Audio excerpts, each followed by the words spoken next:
तो hey guys, welcome back to another video. और आज की इस वीडियो में हम लोग बात करने वाले हैं Thor the dark world movie के बारे में, जो कि मार्वल सिनेमैटिक यूनिवर्स की 8th मूवी है और ये थॉर की सेकंड मूवी है।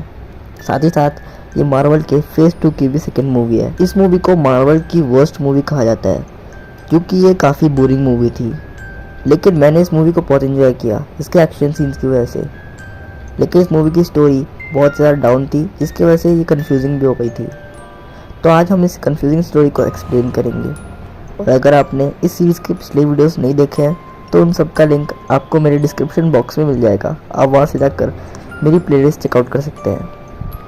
तो चलिए इस फिल्म की कहानी शुरू करते हैं। ये कहानी है कन्वर्जेंस की, यानी कि जब सारे प्लैनेट्स आपस में जुड़ जाते हैं, जिससे कि कोई भी किसी प्लैनेट पर तत्काल ही पहुँच सकता है उसके बिना चाहे। क्योंकि कन्वर्जेंस में बहुत सारे दरवाजे खुल जाते हैं जिसके बारे में किसी को कुछ पता नहीं होता, लेकिन अगर उसने उसे छू लिया तो किसी भी प्लैनेट में टेलीपोर्ट हो जाएगा और वहाँ से वापस भी आ जाएगा कन्वर्जेंस के दौरान, और वो वहाँ पे फंसा भी रह सकता है। डार्क एल्व्स, जो कि अंधेरी दुनिया के राक्षस थे, उनके पास ईथर नाम का एक बहुत पावरफुल मटेरियल था। अब डार्क एल्व्स का नाम डार्क एल्व्स है, मतलब उन्हें अंधेरा पसंद है, इसलिए वो पूरी दुनिया को अंधकार में डालना चाहते थे। कन्वर्जेंस के दौरान अगर पूरी यूनिवर्स पर ईथर छोड़ दिया जाए तो पूरा ब्रह्मांड अंधकार की चपेट में आकर डार्क हो सकता है, और डार्क एल्व्स यही चाहते थे। 5000 साल पहले जब कन्वर्जेंस के दौरान डार्क एल्व्स के राजा मेलिकित ने दुनिया पर ईथर छोड़ने का प्रयास किया, तभी ओडिन के पिता बोर वहां पर आ गए और उनसे युद्ध करके उन्हें परास्त कर दिया।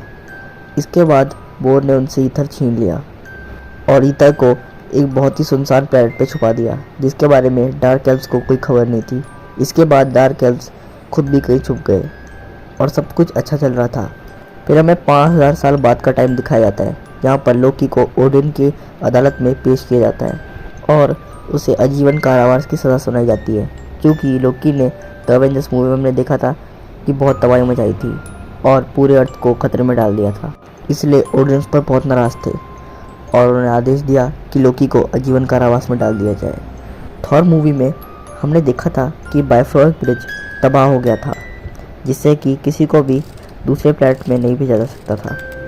इसीलिए जब बाइफरोस्ट ब्रिज ठीक हो गया, तब थॉर दूसरे प्लैनेट में जाकर वहाँ पे शैतानों का खात्मा करने लगा। क्योंकि जब एसगार्डियंस दूसरे प्लैनेट में नहीं जा पाते थे, तब बहुत से राक्षस और शैतान मासूम लोगों को परेशान करते थे। इसीलिए थॉर सब प्लैनेट में शांति कायम करता है और अपने दोस्तों के साथ बहुत बड़ी लड़ाई लड़ता है। उसके सारे दोस्त पार्टी करते हैं कि अब 9 रियाल्स में शांति हो चुकी है, लेकिन थॉर पार्टी नहीं कर रहा था, बल्कि वो जेन फॉस्टर के ख्यालों में खोया हुआ था। उसके दोस्त कहते हैं कि पहले तो तुम बहुत पार्टी किया करते थे और हमारे साथ मज़े भी किया करते थे, आजकल तुम्हें क्या हो गया है। लेकिन थॉर उन्हें कुछ भी खुल के नहीं बता पाता और बोलता है कि उसका मन नहीं करता ये सब करने को। फिर हमें जेन फॉस्टर को दिखाया जाता है, जो कि शादी के लिए लड़का ढूंढ रही थी और एक लड़के के साथ वो अपनी फर्स्ट मीटिंग भी करती है, लेकिन वहाँ पर वो थॉर के ख्यालों में खोई हुई थी, इसलिए वो लड़का उसको अजीब समझने लगता है। तो वहाँ पर डार्सी आ जाती है, वो उसे कहती है कि अपनी ये मीटिंग ख़त्म करो, हमें अर्जेंट कहीं पे जाना है। तब डार्सी जेन फॉस्टर के साथ एक जगह पे जाती है जहाँ पर कन्वर्जेंस हो रहा होता है, क्योंकि तब 5000 साल पूरे हो चुके थे। अब डार्सी उसे बताती है कि यहाँ पर कुछ भी कहीं पर भी फेंको तो वो कहीं और टेलीपोर्ट हो जाता है और कई बार वापस भी आ जाता है। ऐसा लगता है कि किसी और प्लैनेट में जा रहा है। और ये देखकर डॉक्टर एरिक सेल्विक पागल हो गए हैं और अपने कपड़े उतार कर खाली मैदान में बस घूमे ही जा रहे हैं और पागलपंती किए जा रहे हैं, जिसकी वजह से पुलिस वहाँ पे आ गई है और मीडिया वाले हैरान है कि इनको ऐसा क्या सदमा लग गया। जेन फॉस्टर डॉक्टर सेल्विक की हालत देखकर चौंक जाती है और वो खुद भी उस बिल्डिंग के अंदर जाती है। फिर से पता चलता है कि यहाँ पर कोई भी चीज़ टेलीपोर्ट हो रही है। फिर वो खुश हो जाती है कि दुनिया में सबसे पहली बार वो एक खोज करेगी और उसका नाम बहुत बड़ा होगा। लेकिन उस कन्वर्जेंस में गलती से वो भी कहीं टेलीपोर्ट हो जाती है जहाँ पर ईथर होता है, और वो ईथर को जैसे ही टच करती है वो उसकी बॉडी में चला जाता है और दोबारा से अर्थ में टेलीपोर्ट हो जाती है। उसको पता नहीं चलता क्या हो रहा है। लेकिन फिर डार्सी जेन फॉस्टर को कहती है कि तुम 5 घंटे से गायब थी, क्योंकि जेन फॉस्टर के लिए बस 2 मिनट ही हुए थे।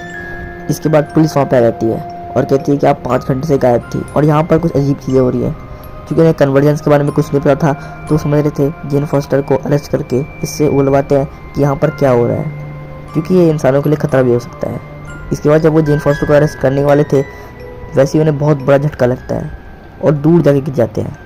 डार्सी बहुत हैरान हो जाती है और जेन फॉस्टर को खुद नहीं पता होता कि उसके शरीर में ईथर है, तभी थॉर वहाँ पे आ जाता है। थॉर को कुछ बुरा होने का संकेत हेमडाल ने दिया था और उसे अर्थ पे भी टेलीपोर्ट कर दिया था।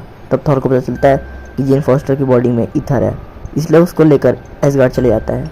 एसगार्ड में बहुत सारे साइंटिस्ट और डॉक्टर्स जेन फॉस्टर की स्टडी करते हैं, लेकिन कोई भी ईथर को बाहर नहीं निकाल पाता। फिर ओडिन आते हैं और अपनी शक्ति से ईथर को बाहर निकालने का तरीका ढूंढने लग जाते हैं।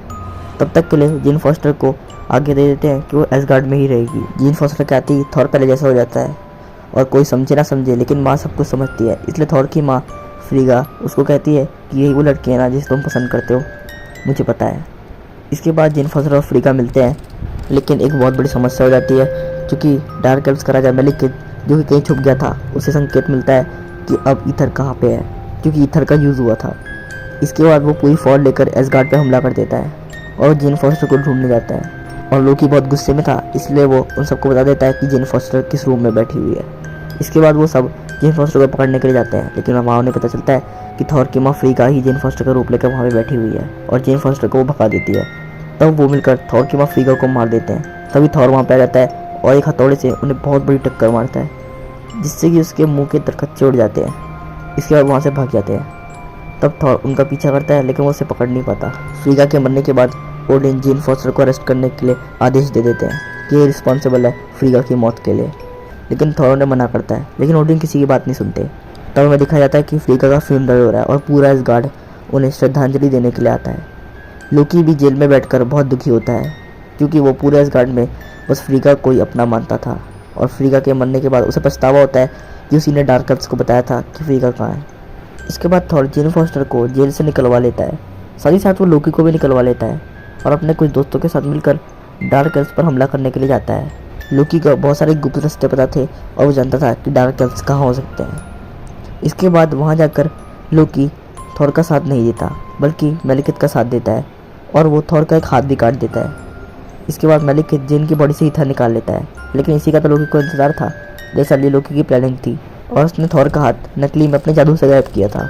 इसके बाद वहाँ पर एक जोरदार लड़ाई शुरू होती है, लेकिन इसमें लोकी मारा जाता है और मेलिकित ईथर लेकर अर्थ पे चले जाता है।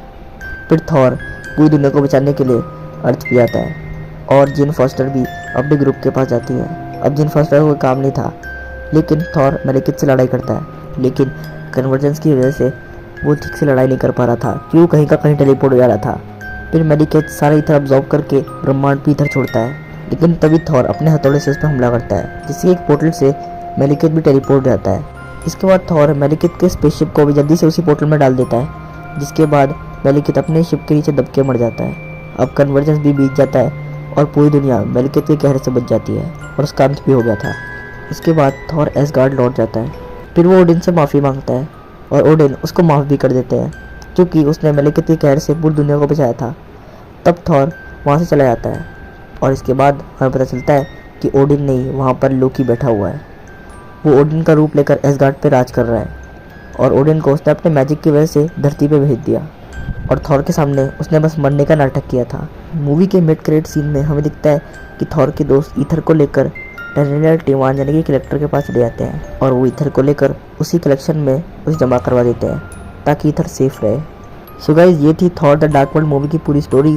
अगर आपको वीडियो पसंद आई हो तो वीडियो को लाइक करना, चैनल पर नए हो तो सब्सक्राइब करना।